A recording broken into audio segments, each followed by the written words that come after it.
ہندوستان کے اندر آج تو الحمدللہ ان علماء کی محنت ہے، ان مدارس والوں کی بڑی محنت ہے، ان مساجد والوں کی بڑی محنت ہے۔ یہ صبح شام کر کے آپ کے بچے کو قرآن کا حافظ بنا دیتے ہیں۔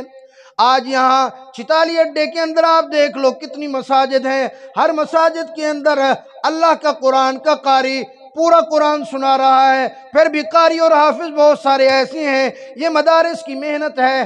فرمایا ایک زمانہ ایسا بھی تھا، حفاظ نہیں ملتے تھے، دین والے نہیں ملتے تھے، لوگ مسلمانوں کا اپنا نام تو ان کا مسلمانوں والا تھا، لیکن وہ مسلمانوں کی طرح رہنا سہنا نہیں کر سکتے تھے، نام کے مسلمان تھے۔ ہندوستان کے ایک علاقے کا واقعہ لکھا ہے کہ وہاں پر جب ان کا کوئی مردہ، جب ان کی کوئی آدمی فوت ہو جاتا، اپنے مردے کو بغیر غسل کفن کے وہ دفن کر دیتے تھے۔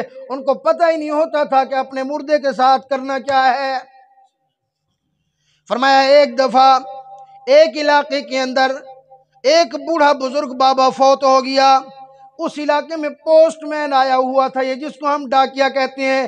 پرانے لوگ یہ سمجھتے ہیں آج تو جدید دور ہے، نیٹ کا دور ہے۔ آج پہلے ڈاکیا آیا کرتے تھے، پوسٹ مین ہر گھر کے اندر جا کر وہ لوگوں کی چٹھیاں پہنچایا کرتے تھے۔ پوسٹ مین آیا ہوا تھا، دیندار آدمی تھا، اس کے چہرے پہ سنت رسول تھی۔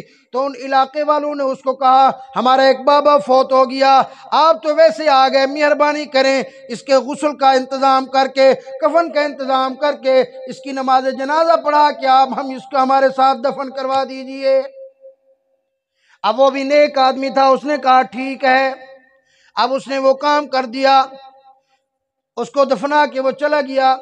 جب وہ گھر پہنچا تو شام کو اس نے دیکھا کہ اس کا جو سروس کارڈ تھا وہ موجود نہیں ہے۔ واپس آیا، پریشانی تھی کہ سروس کارڈ کے بغیر میں نوکری پہ کیسے جاؤں گا، ڈپٹی کے پہ کیسے جاؤں گا۔ جا کر وہ رسا سے پوچھا، کہنے لگا مجھے شک ہے کہ میرا جو کارڈ ہے وہ اسی قبر کے اندر رہ گیا ہے، آپ مجھے اجازت دیں، میں اس بابا جی کی قبر کو کھولنا چاہتا ہوں۔ اب گھر والوں نے کہا آپ تو ہمارے محسن ہیں، اگر آپ کا وہ کارڈ رہ گیا ہے تو آپ قبر کو کھول سکتے ہیں، آپ قبر کو کھول لیں۔ اللہ اکبر۔ جا کر اس پوسٹ مین نے قبر کو کھولا، جیسے ہی پہلی اینٹ ہٹائی پورا قبرستان خوشبو سے معطر ہو گیا۔ وہ پوسٹ مین بڑا پریشان، اس نے کہا کہ یہ کیسے، اس کی قبر جنت الفردوس کا باغ بن گئی۔ اللہ اکبر۔ اس نے ایک دو اور اینٹیں ہٹائیں، اس نے تھوڑا سا کفن ہٹا کے دیکھا، اس کے یہاں چہرے کے اوپر اتنی بڑا گلاب کا پھول رکھا ہوا ہے، اس سے خوشبوئیں آ رہی ہیں، اور اس گلاب کے پھول سے ایک ایک قطرہ اس بابے کے منہ کے اندر جا رہا ہے۔ اللہ اکبر۔ وہ واپس آیا، اپنا کارڈ لے کر اس کو بند کیا، گھر والوں سے پوچھا کہ بابے کا کیا عمل تھا۔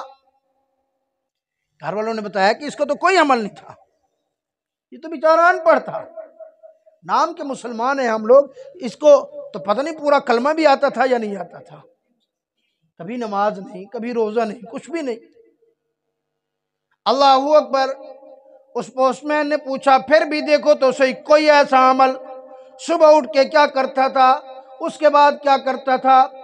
جب اس نے ساری جانچ پڑتال کی تو پتہ چلا، گھر والوں نے، اس کی ایک بچی نے کہا کہ ہماری الماری کے اندر ایک کتاب رکھی ہوئی ہے، روزانہ میرا بابا جاتا، منہ ہاتھ دھو کر اس کتاب کو اٹھاتا، اس کو چومتا، اس کو آنکھوں سے لگاتا، وہ پڑھا ہوا نہیں تھا، اس کتاب کو کھولتا اور روزانہ کھولتا، کھولنے کے بعد اس کے اوپر انگلی پھیرتا، کہتا رہتا یہ بھی سچ ہے، یہ بھی سچ ہے، یہ بھی سچ ہے، یہ بھی سچ ہے، ہر لائن کے اوپر انگلی پھیر کے یہ جملے کہتا رہتا۔ اللہ اکبر۔ جب پوسٹ مین نے جا کے دیکھا وہ اللہ کی کتاب قرآن مجید تھا۔ اب بابا اور پڑھا ہوا نہیں ہے، اس کا کوئی اور لمبا چوڑا عمل نہیں ہے، کہ بہت بڑا نیک نہیں تھا، لیکن قرآن سے اس کو محبت ایسی تھی، پڑھا ہوا بے شک نہیں تھا، لیکن روزانہ وضو کر کے وہ جاتا، قرآن مجید کو اٹھا کر سینے سے لگاتا، آنکھوں سے لگاتا، چومتا، کھول کے کہتا کہ یہ بھی سچ ہے، یہ بھی سچ ہے۔ جب قرآن سے اس نے اتنی محبت کی تو اللہ پاک نے اس کی قبر کو جنت الفردوس کا باغ بنا دیا۔ تو میرے بھائی ہم بھی قرآن سے تعلق بنائیں. آج قرآن ہمارے گھروں کے اندر الماریوں میں رکھا ہے. ہم ٹچ موبائل کو ٹائم دیتے ہیں, ہم کاروبار کو ٹائم دیتے ہیں, ہر چیز کو ٹائم دیتے ہیں, لیکن آج کا مسلمان کے پاس ٹائم نہیں ہے تو قرآن کی تلاوت کرنے کا ٹائم نہیں ہے.